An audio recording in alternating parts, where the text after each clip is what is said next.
On doit être clair, cohérent. Cohérent. Sinon, qui nous écoutera? Dans quelle capitale africaine on peut dire qu'on a une politique de partenariat avec un dirigeant si quand ils subissent cela, on ne peut pas être en soutien? Donc je pense que notre politique est la bonne. Dans le cadre du Niger, le discours du président français Emmanuel Macron d'il y a quelques jours, il parle de système de collaboration avec le Niger qui garantissent la sécurité de Mohamed Bazoum, comme si Bazoum a signé une quelconque convention avec la France. Non, la France, les accords de défense ou de coopération militaire ou de diplomatie, c'est signé entre deux États, entre la France et l'État du Niger. Actuellement, au Niger, l'État est représenté par le gouvernement de transition, le CNSP. Alors, c'est avec eux que la France doit collaborer. Écoutons l'ancien président de l'Assemblée nationale, ce qu'il en pense à ce sujet. Il faut se dire la vérité. Je pense que la France est en train de commettre une grosse erreur. La France n'a pas signé des accords avec un régime. Il a signé des accords avec un État. Et la France n'a pas à s'immiscer dans les affaires intérieures d'un pays.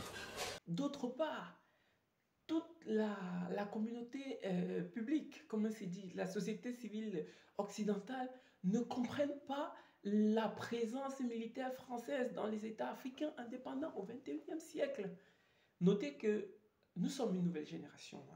La jeunesse actuelle en Afrique n'a pas connu la colonisation, même si elle vit les séquelles de la colonisation et du néocolonialisme. Donc pour eux, c'est absurde de voir les centres, les casernes militaires dans les républiques africaines, que ce soit au Gabon, que ce soit au Niger, que ce soit au Sénégal, que ce soit en Côte d'Ivoire. C'est un temps résolu et d'une manière ou d'une autre, ceci doit prendre fin. Alors, soit la France le prend d'une manière douce, à travers le retrait et le redéploiement stratégique, soit les peuples africains vont le mettre dehors. C'est tout ce que les Africains veulent.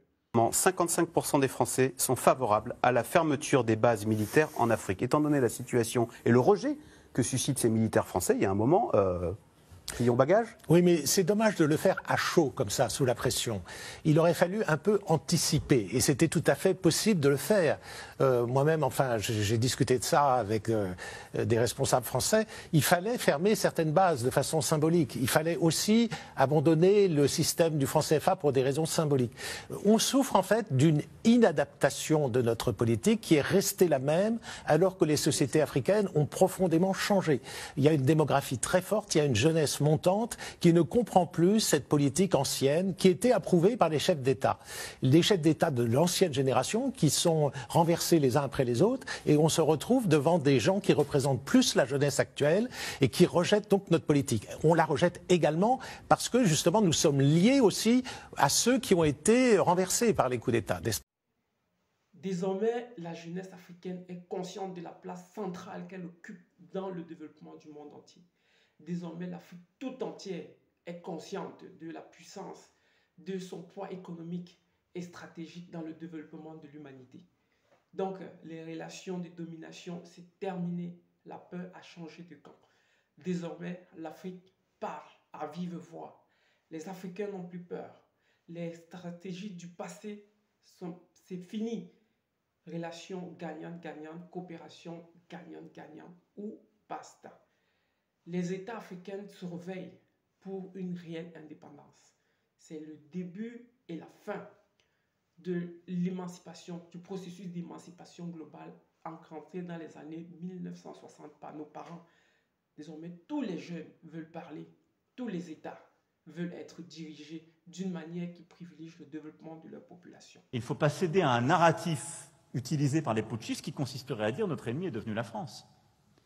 Le problème des Nigériens aujourd'hui sont des putschistes qui les mettent en danger parce qu'ils abandonnent la lutte contre le terrorisme, parce qu'ils abandonnent une politique qui était bonne économiquement pour eux et qui sont en train de perdre tous les financements internationaux qui étaient en train de leur permettre de sortir de la pauvreté. Comment comprendre que depuis l'accession à l'indépendance de la majorité des pays africains dans les années 1960, la plupart d'entre eux restent encore sous le seuil de pauvreté? Comment comprendre qu'un continent du nord au sud, de l'est à l'ouest, regorgé de ressources naturelles, des ressources minières, soit l'un des continents les plus pauvres.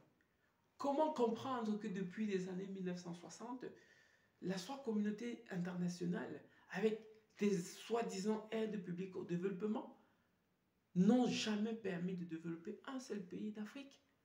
Comment comprendre qu'aujourd'hui, on veut faire croire aux Africains qu'ils n'ont besoin que de l'aide, des crédits, de l'aide publique, des crédits du FMI pour développer les pays?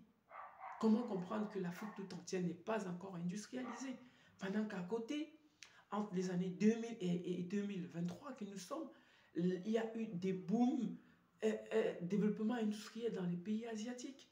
On parle des dragons d'Asie, la Malaisie, la Chine, la Corée. Tous ces pays qui, il y a 50 ans, étaient au même niveau que l'Afrique, aujourd'hui sont des pays émergents, les superpuissances. Comment comprendre que l'Afrique, ça traîne? Alors on comprend que les gens avec qui on a marché jusqu'aujourd'hui ne nous montrent pas le bon chemin. Ils ne sont pas là pour notre bien. On comprend, nos yeux s'ouvrent. On comprend que nos ressources sont simplement pillées. Comment comparer un pays comme les Émirats arabes, le Dubaï et le Qatar, avec le développement qu'ils ont, qui n'ont que le pétrole et le gaz, soit des pays hyper développés avec un bien-être au-dessus de la moyenne des peuples du monde? Les Africains qui en regorgent, qui en ont du pétrole à profusion, des minéraux, de l'or, du diamant, soient les plus pauvres. Non? Toutes ces questions, notre génération, ici à Africa Today 24, on se demande pourquoi c'est le cas et pourquoi ça ne changera pas.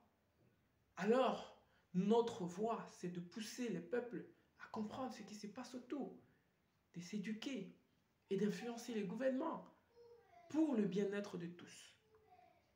Désormais, les peuples veulent la liberté, les peuples veulent être bien chez eux. C'est tout ce qu'on demande, qu'on soit respecté.